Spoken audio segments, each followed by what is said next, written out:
Sering sekali saya menjadi musuh seseorang hanya karena menyampaikan pesan Tuhan. Jangan pernah menjadi musuh Elohim dengan menghasut orang lain untuk meragukan atau menjauhi orang yang kamu ragukan. Di dalamnya ada roh.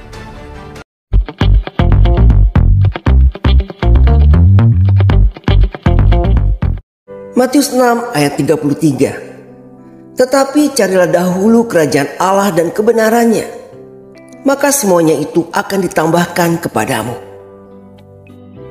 Amsal 20 ayat 5. Rancangan di dalam hati manusia itu seperti air yang dalam, tetapi orang yang pandai tahu menimbanya. Amsal 19 ayat 21. Banyaklah rancangan di hati manusia, tetapi keputusan Tuhanlah yang terlaksana. Punya alasan untuk tidak mengampuni sesama kita karena apa? Tuhan datang oleh karena kasih-Nya mengampuni dosa saudara dan saya. Siapa kita harus menuntut orang lain untuk benar-benar bertekuk lutut di kaki kita? Siapa kita? Namun biarlah kita merendahkan hati di hadapan Tuhan. Yeah.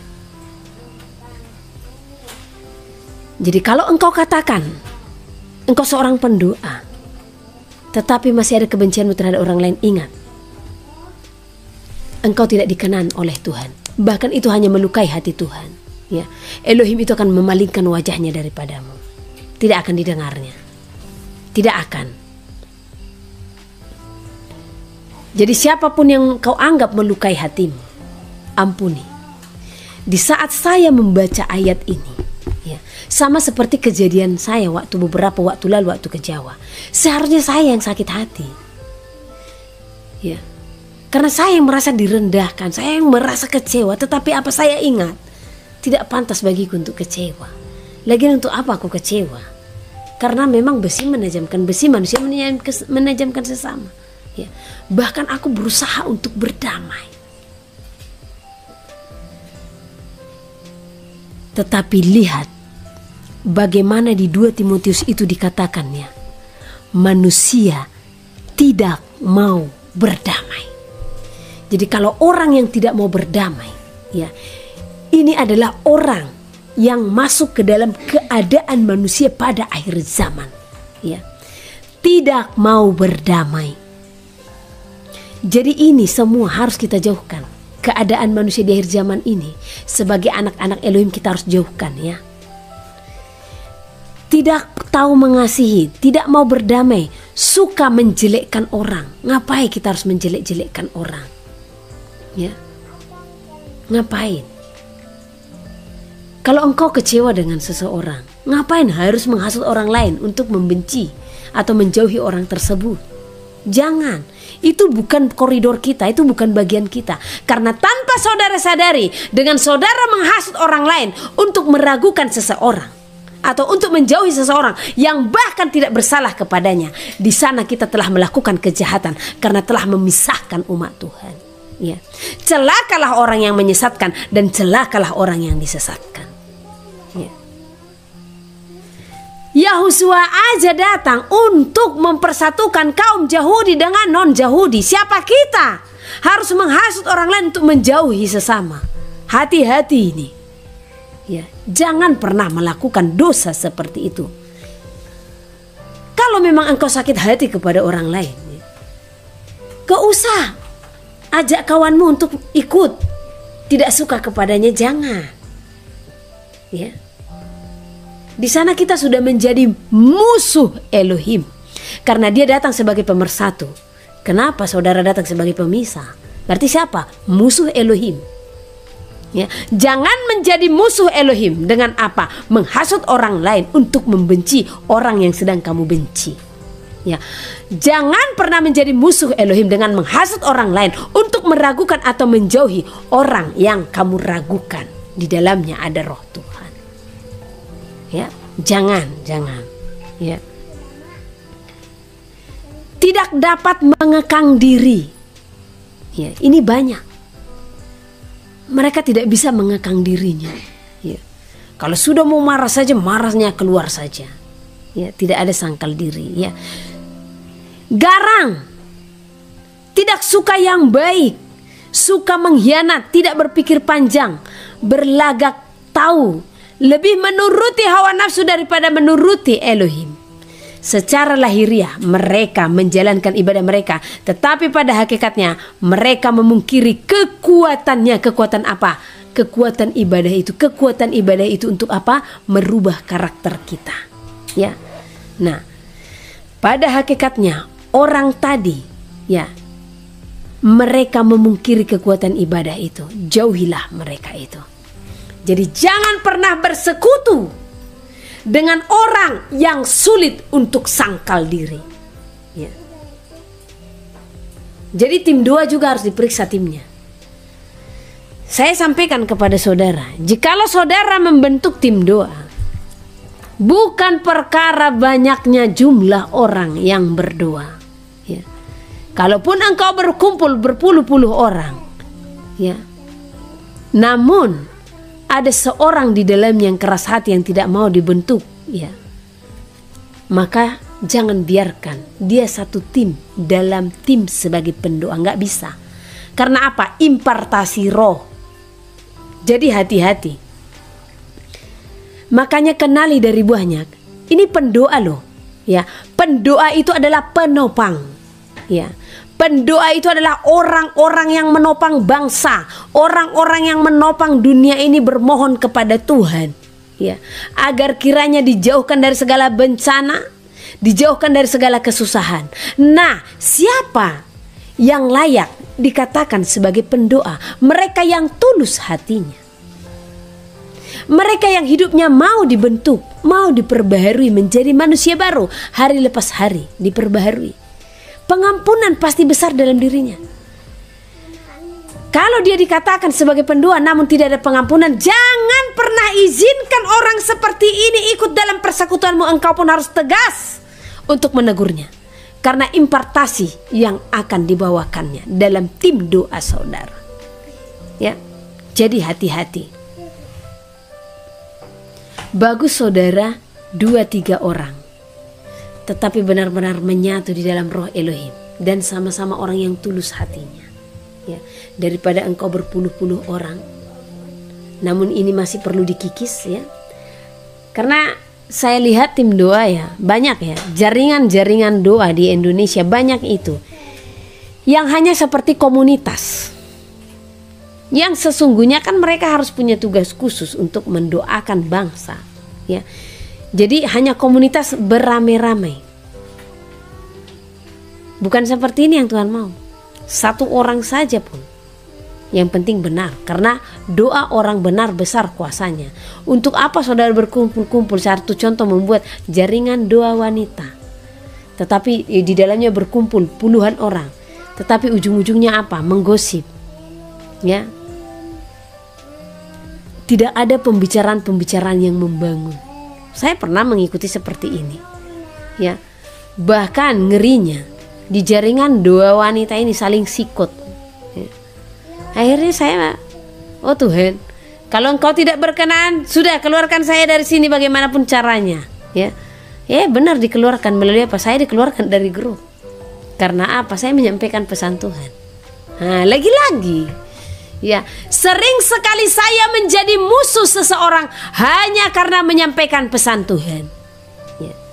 Dan saudara juga jangan mengklaim, oh berarti bukan dari Tuhan, buktinya kok dijadikan musuh. Wow, jangan salah menilai. Ya namanya teguran, pesannya keras toh, ya. Jadi bukan berarti karena saudara tidak damai sejahtera, saudara mengklaim itu tidak dari Tuhan. Siapa yang damai sejahtera mendengar teguran?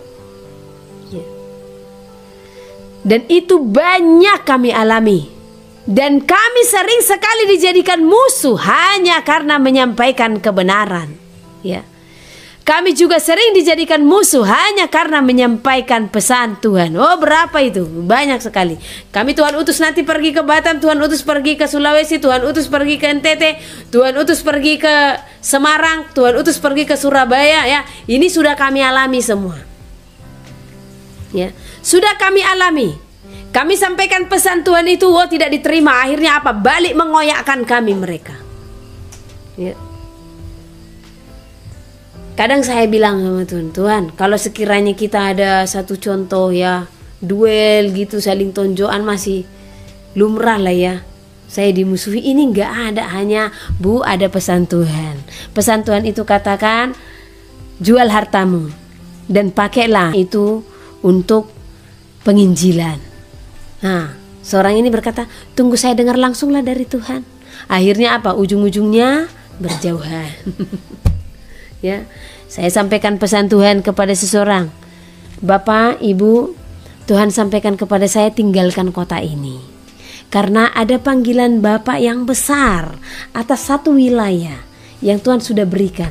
Dan wilayahnya adalah ini. Ya, oh iya terima kasih Bu, tapi segitu saya pulang, wow, kembali lagi saya dihujat.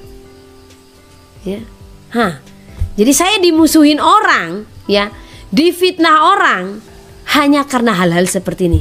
Karena kalau saudara tanya kejahatan yang saya perbuat kepada mereka, saya bisa jamin saya tidak punya kejahatan kepada mereka. Ya. Jadi kalau saudara pun mendengar dari kiri dan kanan, ya hati-hati dengan Ibu Henis Tumorang sesat itu. Coba saudara tanya, apa sih salahnya Ibu Henis Tumorang? Saya bisa jamin, bahkan dari perkataan dari mulut saya bisa jamin. Ya. Kemarin saja saya dituduhkan, ya, saya menghujat katanya, menghujat dia. Padahal saya tidak menghujat, saya hanya sampaikan, Bu, jangan biarkan iblis menguasai hatimu, lepaskan kecewamu hanya itu. Apakah kalimat seperti itu menghujat? Menyadarkan tepatnya, bukan menghujat. Ya. Nah, karena menghujat itu satu contoh, dia seorang dari Tuhan, saya katakan, dasar kamu dari setan, ya baru itu menghujat. Ya. Tapi kalau hanya saya katakan sadar, jangan biarkan iblis bekerja, lawan kemarahanmu, ya kalau itu kan teguran. Ya memang kadang saya menyampaikannya tegas, ya. Jadi bukan menghujat, beda ya menghujat, ya. Seperti itu, ya. Dan luar biasanya kami banyak ditinggalkan juga karena apa? Kebenaran akan firman Tuhan. Ya, di saat kami menyampaikan pemberitaan firman Tuhan dengan doktrin-doktrin manusia yang sudah berjalan saat ini, kami kembalikan ke kemurnian, ya, sehingga terjadi penolakan-penolakan. Terlebih tentang apa? Binatang haram. Ya, saya akan tetap sampaikan kepada saudara tentang binatang haram. Karena apa? Sesungguhnya itu adalah kebenaran yang mutlak. Ya. Jadi jangan dikecohkan dengan pemberitaan-pemberitaan. Saya sampaikan kepada saudara. Sebenarnya topik yang mau saya ambil secara pribadi, ya. Terkutuklah orang yang mengandalkan manusia. Karena banyak orang mengandalkan manusia. Apalagi sekarang, ya. Ada satu di YouTube, ya, yang lagi booming-boomingnya. Karena memang dia pintar, ya. Ini sesosok yang masih muda. Mohon maaf saya tidak akan sebutkan nama, ya. Sesosok yang masih muda, ya, umurnya paling 20-an 30-an lah, ya. Saya tidak tahu, ya, dia laki-laki apa perempuan, karena banyak pertanyaan ini datang sama saya. Saya bilang jangan tanya saya, tanya orangnya langsung, ya. Nah, karena dia seperti perempuan katanya, tapi dia katakan dia laki-laki. Saya hanya bilang ya sudah, ciri fisik saja, lihat jakunnya ada enggak. Karena kalau laki-laki ada jakunnya, ya, kalau tidak ada jakunnya berarti bukan perempuan, bukan laki-laki, tetapi perempuan. Itulah dulu secara pandangan manusia. Jadi ini sekalian menjawab pertanyaan-pertanyaan para netizen, ya. Karena tidak hanya 1-2 orang yang bertanya, Bu, coba tanya Tuhan, si ini perempuan apa laki-laki, ya. Janganlah sampai segitunya kita tanya Tuhan lah, ya. Ya. Jangan kita jadikan Tuhan itu seperti dukun, ya. Saudara bisa melihat. Itu saja ciri fisik yang saya sampaikan, ya. Nah, lihat, ya. Dia ada jakunnya enggak? Laki-laki semua kan ada jakun. Ya sudah, saudara jumpai dia saja. Coba raba ada jakunnya atau tidak. Sekalipun itu kecil, pasti diraba, pasti ada jakun. Ya, itu laki-laki. Semua laki-laki, ya, memiliki itu, ya. Dan dari suara bisa juga, ya, dari suara, ya.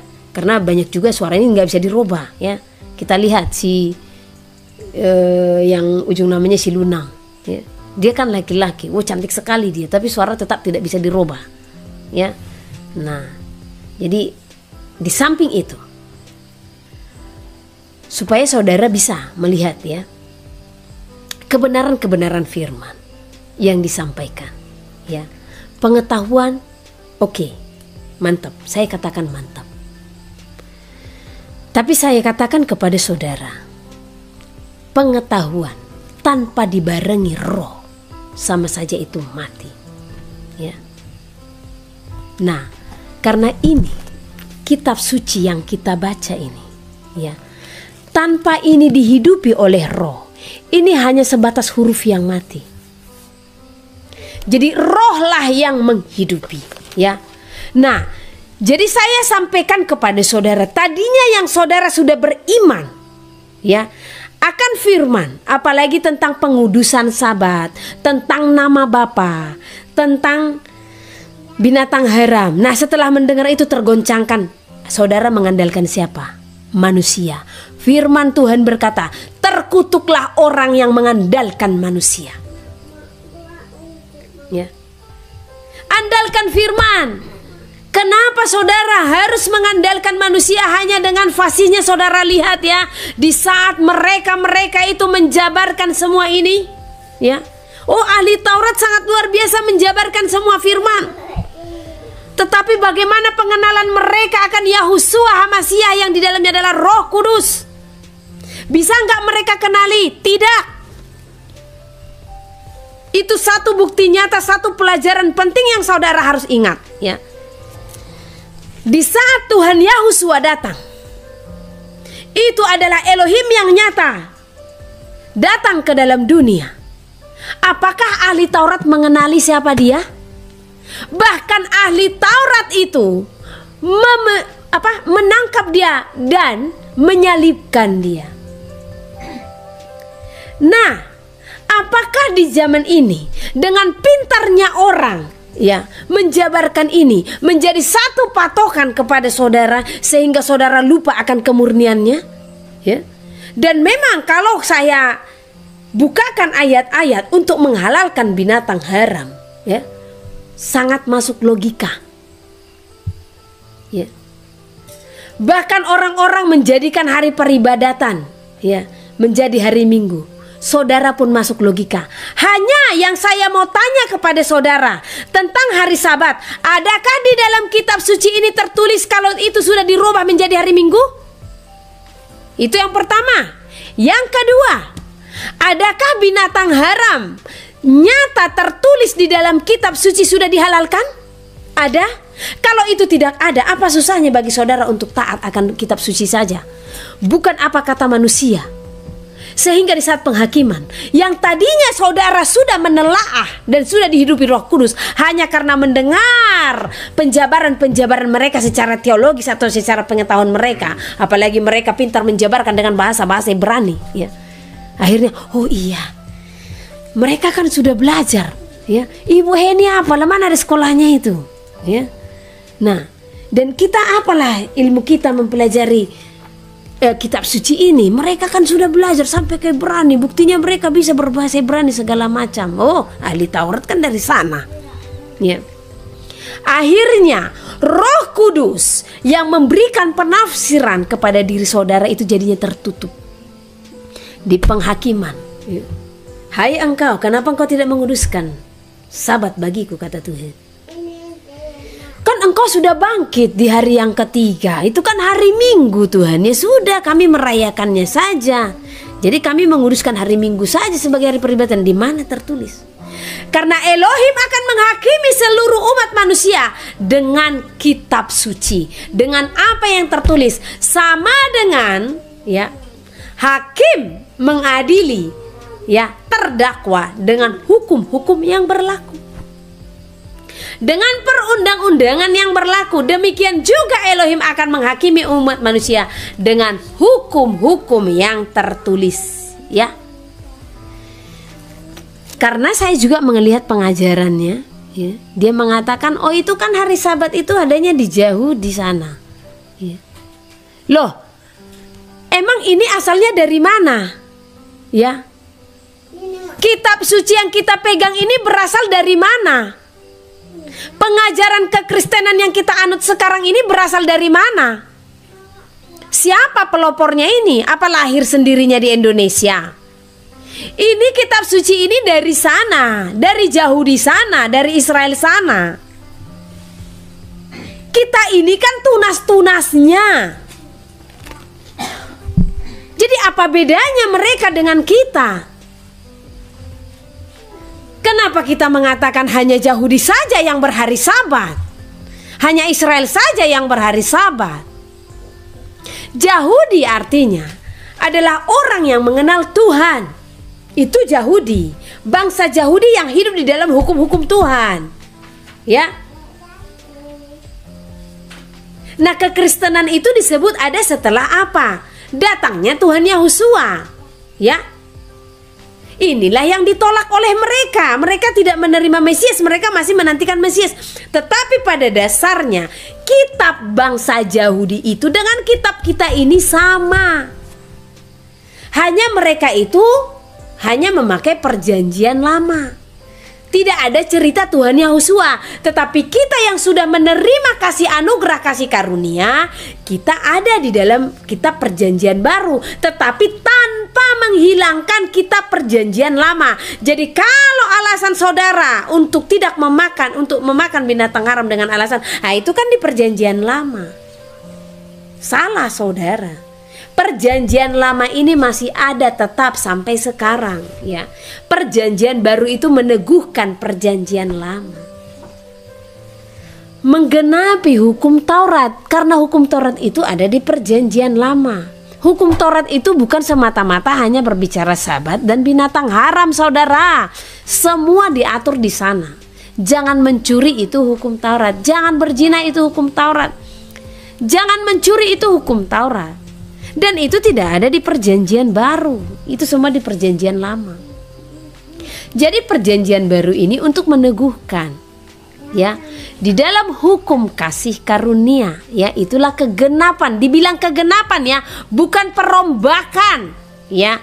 Tidak ada pembatalan, tetapi yang ada kegenapan dari hukum Taurat, yaitu apakah? Kasih. Karena untuk apa kita melakukan semua hukum Taurat ini kalau kita tidak ada kasih? Sama seperti seorang kaya yang Tuhan katakan, ya, di saat dia bertanya, ya, bagaimana dia untuk dapat masuk surga, ya.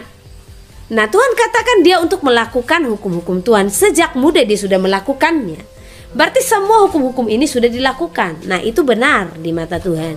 Tetapi kemudian Tuhan katakan, pergilah, pulanglah, jual hartamu dan bagi-bagikan kepada orang lain. Di sana dia tidak mampu.